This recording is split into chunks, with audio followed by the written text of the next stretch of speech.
जय जगन्नाथ नमस्कार मु गणेश आपण मानक पाखक आज गोटे सुंदर बाइनिंग ट्रे बा चाहा ट्रे आपण जेकोसी जिनस व्यवहार करें।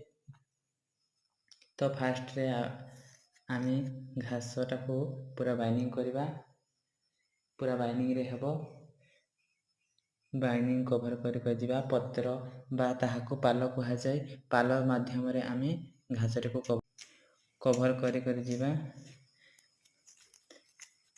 तळटा पाखापाखि 8 हो ऊपर को उठिबो 3 पूरा बाइनिंग रे हबो।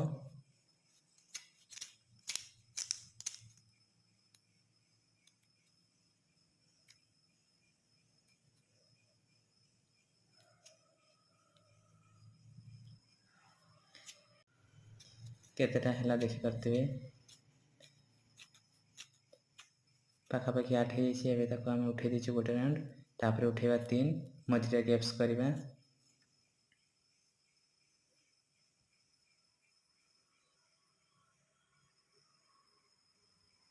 बाइनिंग तो टिके टाइम लागबो दिन रे 2 दिन लाग जाउछि।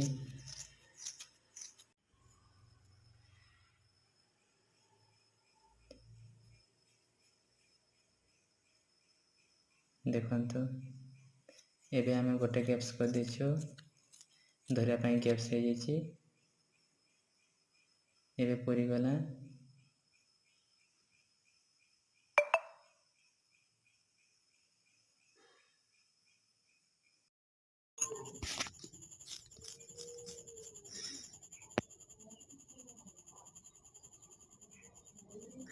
कंप्लीट हो जाइए देखि पारुथिबे ताको काटिक साइज कर दिया जाउची। पूरा फैंसी ट्रे आम रेडी। आपन को देखा जदि कमेंट करेंगे।